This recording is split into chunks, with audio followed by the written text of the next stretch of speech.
किसके बारे में जानेंगे? समरूपता के बारे में। ठीक है, समरूपता होता क्या है? देखिए नाम से पता चलता है जैसे कि समान रूप वाला। समान रूप वाला क्या होगा? कोई आदमी? आकृति नहीं, आकृति। जो ज्यामितीय आकृति है, चाहे त्रिभुज हो, चतुर्भुज हो, वर्ग हो, क्या हो, आयत हो, ये सब के बीच में एक क्या है, मतलब समरूपता का हम कंपेयर करेंगे कि आखिर ये दोनों आकृति जो हो समरूप है कि नहीं है। तो समरूप 3 नियम है समरूपता को पहचानने का। या तो जैसे मान लें कि त्रिभुज में 2 त्रिभुज हम ले लिए हैं,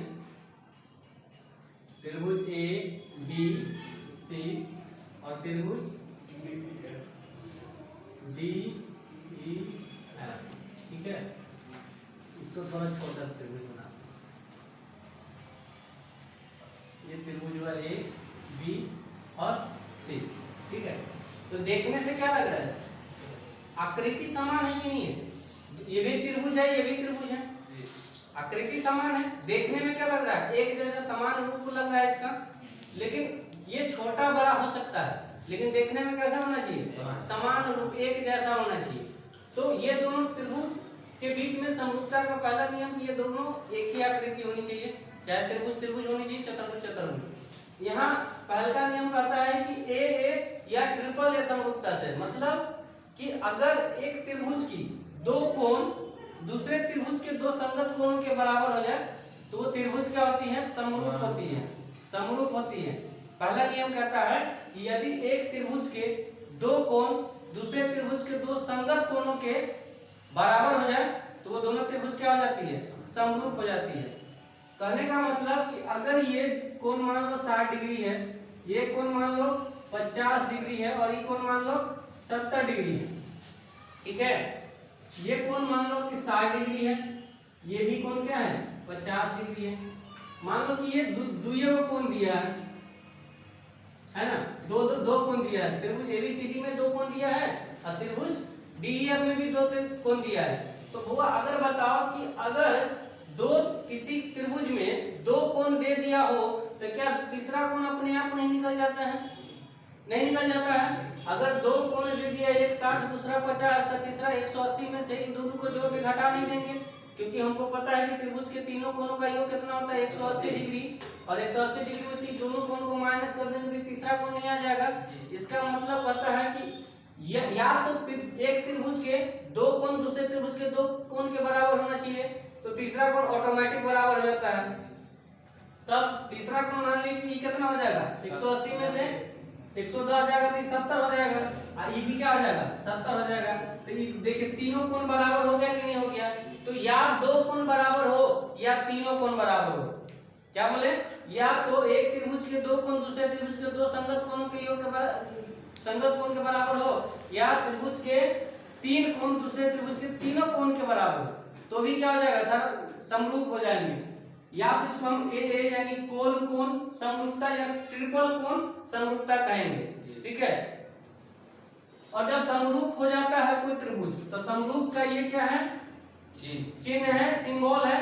और जब समरूप होता है तो अभी बताएं कि समरूप कोई भी 2 आकृति तभी होगी, जैसे त्रिभुज की बात कर रहे थे, 2 त्रिभुज समरूप तभी होगी जब उनके 2 कोण दूसरे त्रिभुज के 2 संगत कोण के बराबर होंगे। तो ई तो पहला रूल हुआ कि अगर 2 त्रिभुज समरूप होंगे तो उनके जो संगत कोण होंगे क्या हो जाता है? उनके संगत कोण बराबर होते हैं, बराबर होते हैं। कब? जब 2 त्रिभुज समरूप होते हैं। और दूसरा इसका कंडीशन कहता है कि इसकी जो संगत भुजाएं होगी वो समान अनुपात में। अब बात आई कि वो संगत भुजाएं केकरा कहेंगे? क्या AB के संगत भुजा D होगा? तो हमको अगर संगत भुजा निकालना हो तो जो कोण, क्या बोले, अगर इसका कोण अगर हम 60 ले रहे हैं ना, तो 60 के सामने वाला जो भुजा हो जाएगा कौन? BC। ठीक है, पहले त्रिभुज में 60 डिग्री के सामने वाला जो भुजा होगा BC, उसी का अनुपात होगा इसमें जो 60 डिग्री का कोण होगा उसके सामने वाला भुजा कौन है? EF। क्या हुआ? इसमें अगर 60 डिग्री के कोण का सामने वाला भुजा ले रहे हैं तो दूसरे त्रिभुज में भी 60 डिग्री के सामने वाला भुजा लेंगे, उसका अनुपात करेंगे। अगर इस त्रिभुज में 50 डिग्री के सामने का भुजा कौन है? AC, तो यहाँ भी 50 डिग्री के सामने का भुजा लेंगे कौन? DF। और यहाँ 70 डिग्री के सामने का भुजा कौन है बुआ ए बी, तो यहाँ भी 70 डिग्री के सामने का भुजा बोलेंगे डी। और ये सब कह रहा है कि आपस में क्या होगा समरूप बराबर होगा। क्या बोले अगर यदि दो त्रिभुज समरूप होंगे तो उनके संगत कोण बराबर होते हैं और संगत भुजाएं समान अनुपात में होती है। बात समझ में आया। अब देखिए ये दोनों इसका क्या होता है नियम होता है। अगर कोई बोल दे कि एक नंबर में बताइए अगर दो त्रिभुज समरूप हैं तो उनकी संगत भुजाएं क्या होगी, तो संगत भुजाएं समान अनुपात में होती है और संगत कोण बराबर होते हैं। अब वो अगर ये भी तो हम कह सकते हैं कि क्या सर ये जो कोण जैसे जैसे कोण यहाँ था क्या ये बराबर उसी तरीके से होना चाहिए क्या, वो भी कोण उसी तरीके से होना चाहिए।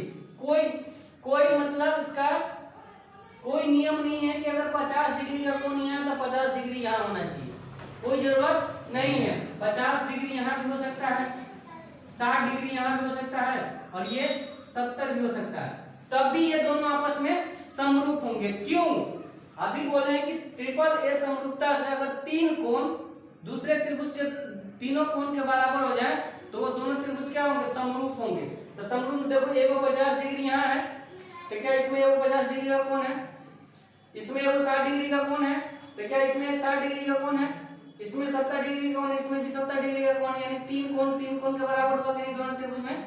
अब हमको बात आया कि इसको लिखेंगे कैसे, क्या ABC समरूप होगा DEF, कैसे लिखेंगे पहले जो लिखते थे वैसे नहीं, जैसे जैसे कोण दिया है जैसे जैसे हम कोण बराबर करेंगे वैसे वैसे त्रिभुज का नाम लिखेंगे। जैसे अभी हम बोले कि त्रिभुज के अगर समरूप है तो उसकी संगत भुजाएं समान अनुपात में होगी और संगत भुजा निकालने का क्या तरीका है कि अगर 50 डिग्री का कोण के सामने की भुजा पहले त्रिभुज में ले रहे हैं तो 50 डिग्री के सामने का भुजा भी दूसरे त्रिभुज का होना चाहिए। जैसे अगर हम बोले तो 50 डिग्री का सामने का भुजा कौन है AC, तो यहाँ 50 डिग्री का सामने का भुजा हम देखेंगे क्या है D।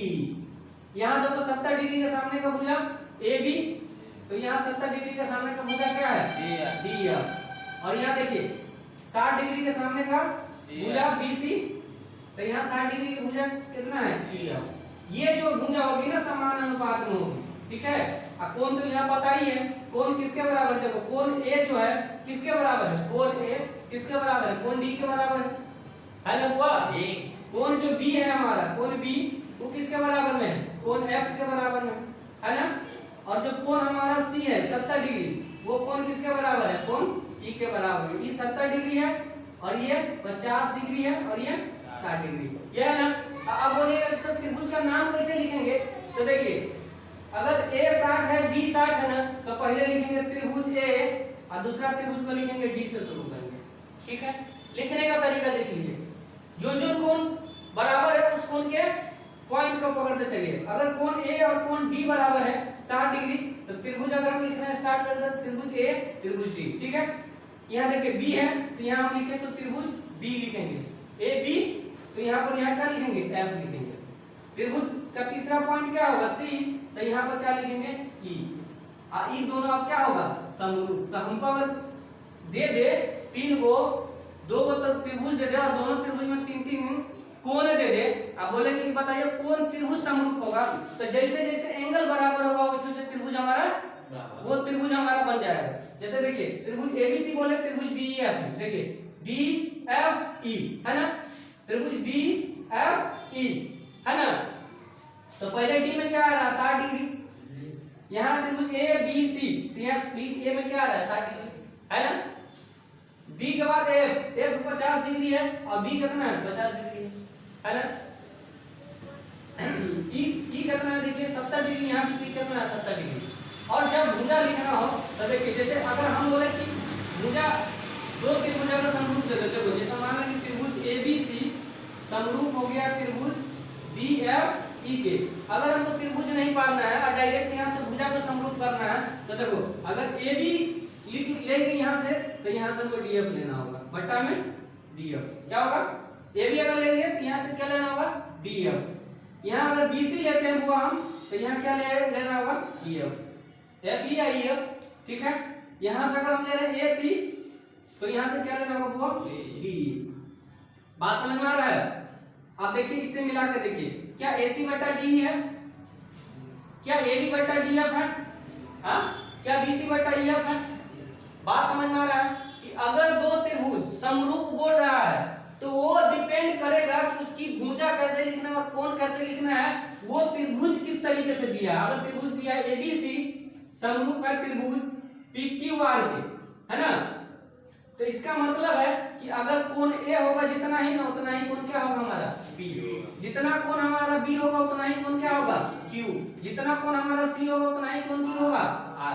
बात समझ में आ रहा है, जितना हमारा ए बी होगा भुजा उसी का हमारा लेंथ कितना होगा पी क्यू, है ना। बात समझ रहे हैं ना, यहाँ पर आप समझ गए कि नहीं समझ गए। अगर जो त्रिभुज हमको दिया है तो क्या त्रिभुज हमको ड्रॉ करने का जरूरत है, त्रिभुज बनाने का जरूरत है। आप चाहे तो प्रत्येक कोण बता सकते हैं कि कौन कौन कितना डिग्री के क्या बराबर होगा और कौन भुजा किसके समानुपात में होगा। बात समझ में आया कि नहीं आया। तो इसी को बोलते हैं हम कि कौन कौन समरूपता या कौन कौन कौन समरूपता, या तो आप डबल ए समरूपता बोल सकते हैं या ट्रिपल ए समरूपता। तो पहला समरूपता हमारा पता चल गया, समरूप होने का कंडीशन समझ में आया। दूसरा, अब दूसरा समरूपता के लिए हम क्या लिखिए, एस ए एस क्या बोल रहे हैं बुआ, दो त्रिभुज ले लो, जैसे ए बी सी है मान लो और दूसरा है बी ई एफ। क्या बोले कि त्रिभुज तो समरूप होने के लिए एक ही आकृति होना चाहिए, तो दोनों त्रिभुज है, पहला रूल फॉलो कर रहा है। दूसरा बोले कि ये त्रिभुज छोटा या बड़ा हो सकता है ना। एस ए एस का मतलब भुजा कोण भुजा, यदि एक त्रिभुज की दो भुजाएं, एक त्रिभुज की दो भुजाएं और एक अंतर कोण, उस भुजा के भुजा से बनने वाला अंतर्गत कोण यदि दूसरे त्रिभुज की दो भुजाएं और उसके अंतर्गत बनने वाली कोण के बराबर हो जाए तो वो दोनों त्रिभुज क्या हो जाती है, समरूप हो जाती है। जैसे देखो हम बोले कि जैसे ये भुजा इसके बराबर हो गया, ठीक है, और ये भुजा इसके बराबर हो गया, और इन दोनों भुजा से जो मिलकर बनती है कोण, ये कोण कौन कौन कौन कौन बनेगा, एक कोण ना, ये एक कोण ना बनेगा, अरे ई भुजा और ई भुजा के संयोग से तो ये कोण बनेगा, ई भुजा और ई भुजा के कोण से तो कोण यही कोण बनेगा ना।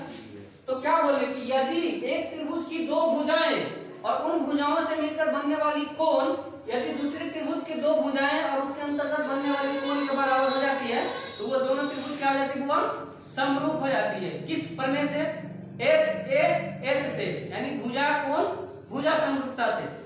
और एक और समद्विबाहु त्रिभुज का एक प्रॉपर्टी है, क्या बोले वो, समद्विबाहु, जिसकी दो भुजाएं बराबर हो उसी को समद्विबाहु त्रिभुज कहते हैं। तो समद्विबाहु त्रिभुज में कहा गया है कि जो भी दो भुजाएं बराबर होती है उसकी सम्मुख कोण अभी आपस में बराबर होती है। जैसे अगर ये अल्फा डिग्री है तो ये भी क्या होगा, अल्फा डिग्री होगा। समद्विबाहु त्रिभुज का एक प्रॉपर्टी है कि अगर जो समद्विबाहु त्रिभुज का दो भुजाएं बराबर होती है तो अगर समद्विबाहु त्रिभुज की दो भुजाएं आपस में बराबर हो तो उन भुजाओं के जो सम्मुख कोण है, सम्मुख मतलब सामने का जो कोण होगा, इस त्रिभुज के इस भुजा के ये कोण और इस भुजा के सामने का ये कोण, ये दोनों कोण भी आपस में क्या होते हैं, बराबर होंगे। जितना डिग्री ये होगा उतना ही डिग्री ये होगा। बात समझ में आ रहा है। तो वो अगर बता मान ले कि ये भुजा बराबर है और ये भुजा बराबर है, बोले ना ये भुजा बराबर है ये भुजा बराबर है, तो क्या ये भी कोण बराबर होगा ये भी कोण बराबर होगा जी, होगा ना। अगर ये भुजा बराबर है ये भुजा बराबर है तो क्या ये कोण जितना होगा बीटा वही कोण ये भी होगा कि नहीं होगा। हम ये कोण पहले से बोले कि ये बराबर है डी के, है ना। ऐसे हम बोल सकते हैं कि ए बी बराबर है किसके, डी के, है ना। इसके बाद हमारा ए सी, यानी ए सी जो है हमारा बराबर है किसके, डी एफ के, और कोण ए बराबर है कोण डी, है ना। तो हम इसको बोल सकते हैं कि एस ए एस समरूपता से, भुजा कोण समरूपता से ये दोनों त्रिभुज क्या, त्रिभुज एबीसी समरूप होंगे त्रिभुज किसके, डी एफ के। अब कहिएगा कैसे होगा सर, तो बताइए। तो चलिए हम बताते हैं, ये पहले लिख लीजिएगा, उसके बाद ये बताते हैं देखिए कैसे होगा। जैसे मान लीजिए कि दो त्रिभुज हैं, एक त्रिभुज हो गया एबीसी, एक त्रिभुज हो गया कितना, डीएफ। बड़ी गौर से समझिएगा, समरूपता को नहीं खेला है, बाकी जो हमारा सर्वांशम है बहुत इजी है, सर्वांशम में कुछ नहीं है। जैसे देखिए हम क्या बोले थे कि बुआ कि ई कोण बराबर है, मान लो कि ये कोण 55 डिग्री ले लो, है ना, चाहे ये कोण 50 डिग्री ले लो, हाँ, तो ये भी कोण 50 डिग्री, है ना। ये भुजा मान लो कि x सेंटीमीटर है, तो ये भी 1 सेंटीमीटर है और ये भी 1 सेंटीमीटर है, और ये y सेंटीमीटर है, ये y सेंटीमीटर है। बात समझ में आ रहा है। तब वो हम बोले कि अगर ये 50 डिग्री का कोण है और ये दोनों भुजा बराबर, ये दोनों कोण भी आपस में बराबर होंगे, तो अगर त्रिभुज के तीनों कोणों का मान 180 डिग्री और उसमें से 50 डिग्री निकल गया तो कितना बचा हुआ? 130 डिग्री। 130 जो डिग्री होगा उसमें 65 डिग्री हो होगा और 65 डिग्री हो होगा ना। देखो यहाँ भी सेम वही चीज होगा, अगर 50 डिग्री है तो 65 डिग्री ये भी होगा और 65 डिग्री ये भी होगा। तब हुआ देखो फिर से वही नियम लग गया कि नहीं, अगर तीन कोण इसमें भी बराबर, तीन कोण इसमें भी बराबर, तो वैसे भी समरूप हो रहा है ट्रिपल ए समरूपता से, है। तो इससे पता चला है ना कि यदि इन त्रिभुज के दो भुजाएं दूसरे त्रिभुज के दो संगत भुजाएं के समान अनुपात में हो और उसके अंतर्गत बनने वाली कोण भी आपस में बराबर हो, तो दोनों त्रिभुज क्या हो जाएंगे? समरूप हो जाएंगे। नहीं हो जाएंगे? समझ में आया कि नहीं आया? तो इसको हम तो क्या लिख सकते हैं कि यदि एक त्रिभुज के दो भुजाएं दूसरे त्रिभुज के दो संगत भुजाएं के समानुपाती, क्या बोले? समानुपाती हो एवं उन दोनों संगत भुजाओं के अंतर्गत कोण भी बराबर हो तो वे दोनों त्रिभुज SAS समरूपता से समरूप होंगे। क्या कहा मैंने? यदि एक त्रिभुज के दो भुजाएं दूसरे त्रिभुज के दो संगत भुजाओं के समान अनुपात में हो और उन दोनों भुजा से मिलके जो कोण बनती है वो कोण भी आपस में समान हो, तो ये दोनों जो त्रिभुज होंगी SAS समरूपता से क्या हो जाएगी? बुआ समरूप हो जाएंगे। समझ में आया? तो अब ये दूसरा, ये रहा हमारा दूसरा रूल समरूपता को बताने का। तीसरा हमारा है कि SAS, क्या हुआ? तीसरा रूल है हमारा SSS, मतलब भुजा भुजा भुजा, यानी एक त्रिभुज की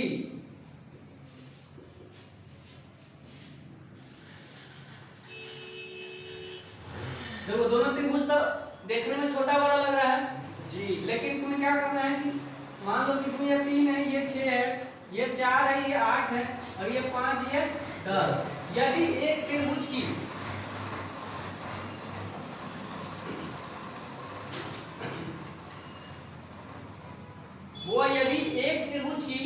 तीनों भुजाएं दूसरे त्रिभुज की तीनों संगत भुजाएं के समान अनुपात में हो तो भी वो दोनों त्रिभुज क्या होगी?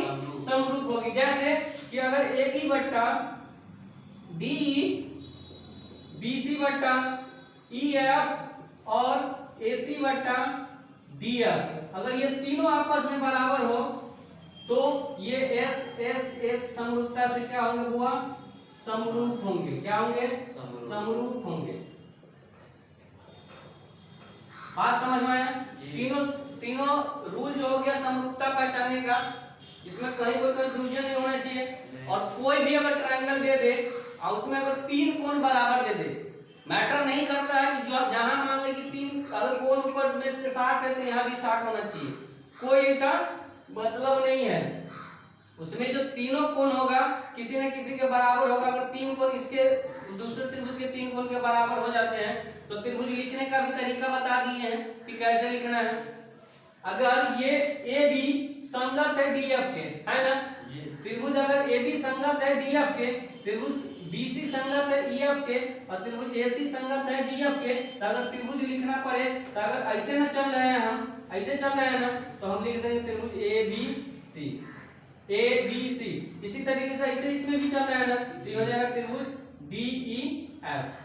ये दोनों त्रिभुज क्या हो जाएगा बुआ, समरूप हो जाएगा। बात समझ में आया जी। क्वेश्चन दे देगा, जैसे कि क्वेश्चन आपको दे देगा, देखिए आपको ऑब्जेक्टिव क्वेश्चन भी देता है, बोलेगा कि बताइए बुआ कि दो त्रिभुज हैं, एक है ABC और दूसरा त्रिभुज है DEF। अब बोलेगा कि बताइए बुआ कि ये है 5 सेंटीमीटर, ठीक है जी, ये कोण दे देगा, ये कोण है 60 डिग्री, ये कोण 50 डिग्री और ये कोण है 70 डिग्री। यहाँ भी कोण दे देगा, ये 70 डिग्री, ये 50 डिग्री और ये 60 डिग्री दे दिया जी। अब बोल देगा कि इसमें ये 6 सेंटीमीटर है, इसमें बता देगा कि ये है आपका 10, ये मान लीजिए 15 सेंटीमीटर, तो ये इसका बताइए क्या होगा। तो सबसे पहली बात कि त्रिभुज में तीनों कोण देख लीजिए, इसमें 60 है, 50 और 70 है, इसमें भी बुआ 60 है, 50 है, 70 है। ये मतलब नहीं है कि अगर ये दोनों एक ही जगह पे है कि नहीं है, उसको हमको लिखना है कि त्रिभुज किस तरीके से बनेगा। तो बुआ देखो तीनों में बराबर है ना, इसका मतलब ये त्रिभुज दोनों समरूप है। किस समरूपता से, किस समरूपता करने से, यानी ए से, यानी तीनों कोण इस त्रिभुज के तीनों कोण के बराबर है कि नहीं है, तो ए समरूपता से समरूप हो जाएंगे। और जब ये समरूप होगा तो हमें कौन कौन मान दिया है, देखो कौन कौन मान दिया है, 60 डिग्री वाला दिया है, 70 डिग्री वाला दिया है ना।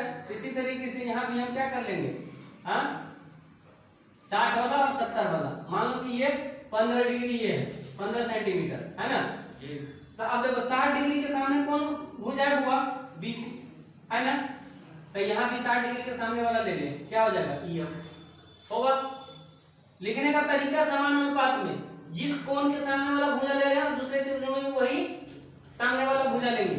अब यहाँ देखो यहाँ कौन भुजा दिया है, 70 के सामने वाला दिया है ना, तो 70 के सामने क्या है बुआ, AB, तो यहाँ 70 के सामने क्या है, D है ना। यही दोनों का मान दिया है, इनमें से निकालना है। तो BC का मान हुआ कितना दिया, 6 सेंटीमीटर, EF का मान हमें पता करना है, X है, AB का मान हुआ 5 सेंटीमीटर और DF कितना है, देखो DF कितना है, 15 दिया है जी। तब देखो 5 से काट दो, 5 दिया 15 और X का मान अगर यहाँ से निकालना चाहो तो 6 3 18, तो 18 सेंटीमीटर हमारा क्या हो गया, कहाँ ये हमारा कितना हो गया वो 18 सेंटीमीटर, 5 दिया 15 है ना। क्वेश्चन आपको इस तरीके का भी देगा कि मान लीजिए कि दोनों दो त्रिभुज दे देंगे, बोलेंगे कि ABC दोनों त्रिभुज क्या है, समरूप है। त्रिभुज क्या है, मान लो कि बोलेगा त्रिभुज ABC समरूप है त्रिभुज DEF के, ठीक है। अब बोलेगा कि इनकी संगत भुजा दे दी है आपको, इनकी क्षेत्रफल का अनुपात बताइए क्या है। तो गांठ बांध के एक बार एक चीज याद कर लीजिए कि यदि दो समरूप त्रिभुज है तो जो उसकी संगत भुजा का अनुपात होगा ना, उसी का वर्ग कर देंगे तो उसके क्षेत्रफल का अनुपात हो जाएगा। बात समझ में आया। जैसे अगर बोल देगा कि बुआ दो भुजा है जैसे AB और DE और इसका अनुपात दे देगा बुआ कि 3:4 है, तो बोलेगा कि त्रिभुज ABC, एरिया ऑफ त्रिभुज ABC बटे एरिया ऑफ त्रिभुज DEF है ना, इन दोनों का क्षेत्रफल का अनुपात बताइए क्या होगा। तो जो इसका भुजा का अनुपात होगा ना बुआ, उसी का स्क्वायर का अनुपात क्या हो जाएगा, इसके क्षेत्रफल का अनुपात हो जाता है। बात समझ में आया। तो यहाँ से एरिया ऑफ त्रिभुज ABC, एरिया ऑफ त्रिभुज ABC का मतलब त्रिभुज ABC का क्षेत्रफल, एरिया ऑफ त्रिभुज DEF और इसका जो क्षेत्रफल हो जाएगा वो क्या हो जाएगा, AB बटा कितना है 3/4, इसका स्क्वायर करेंगे तो क्या हो जाएगा 9/16। हाँ अगर दो समरूप त्रिभुज के क्या बोले, यदि दो समरूप त्रिभुज के भुजाओं के अनुपात दिया हो, यदि दो समरूप त्रिभुज के संगत भुजाओं का अनुपात दिया हो और क्षेत्रफलों का अनुपात पूछ रहा हो, तो उसका क्या कर देंगे वो हम वर्ग कर देंगे। यही मान लो कि बोल देगा कि त्रिभुज ABC और त्रिभुज DEF है ना, अगर बोलेगा कि त्रिभुज एबीसी का जो हमारा क्षेत्रफल है बुआ ये है मान लो कि 25 सेंटीमीटर स्क्वायर क्षेत्रफल किसमें होता है वर्ग सेंटीमीटर में, क्योंकि दो बीमा का हम गुना करते हैं और किसी चीज का दो बार गुना करना उसका वर्ग होता है। और इसका मान लो ये दिया 36 सेंटीमीटर स्क्वायर, तो बोलेगा कि बुआ एरिया ऑफ त्रिभुज एबीसी बटा एरिया ऑफ त्रिभुज डीईएफ ये दोनों दे दिया कितना 25 सेंटीमीटर स्क्वायर बटा 36 सेंटीमीटर स्क्वायर। तब बोलेगा कि इसका कोई भी दो संगत भुजा का रेशियो बताइए, क्योंकि एक ही अगर संगत भुजा का रेशियो हो गया तो वही तो सबका होता है, क्योंकि सब संगत भुजा आपस में समान अनुपात में होता है। तब हुआ हमको पता है कि एरिया ऑफ अगर ये दिया है ना तो इसका हम क्या करेंगे, हमको पता है कि एरिया ऑफ त्रिभुज एबीसी और एरिया ऑफ त्रिभुज डीईएफ ये जो रेशियो होता है ना वो हमारे संगत भुजा, मान लो कि कोई संगत भुजा ए है और दूसरा संगत भुजा बी है, इन संगत भुजाओं के वर्गों के बराबर होता है। क्या होता है बराबर। तब हुआ इसका मान तो दिया है हमारा कितना 25 बटा 36 दिया ना, बोलो जी। इधर क्या है a बटा b का होल स्क्वायर। हमको पता है कि अगर एक तरफ से स्क्वायर हटाते हैं तो दूसरी तरफ स्क्वायर रूट चढ़ाते हैं जी। अगर एक तरफ से स्क्वायर हटाएंगे तो दूसरी तरफ क्या चढ़ाएंगे रूट ना। तो यहाँ अगर 25 सेंटीमीटर स्क्वायर बटा 36 सेंटीमीटर स्क्वायर को हम क्या कर देंगे रूट में, इधर हमारा क्या हो जाएगा a बटा b। तो यहाँ से हमारा a और b का जो अनुपात निकल जाएगा वो कितना हो जाएगा 5 सेंटीमीटर बटा 6 सेंटीमीटर, सेंटीमीटर से सेंटीमीटर तो 5:6। ये हमारा क्या हो जाएगा भुजा का संगत भुजा का अनुपात। तो समझ में आया समरूपता के बारे में सभी जानकारी समझ में आई कि नहीं आई बताइए।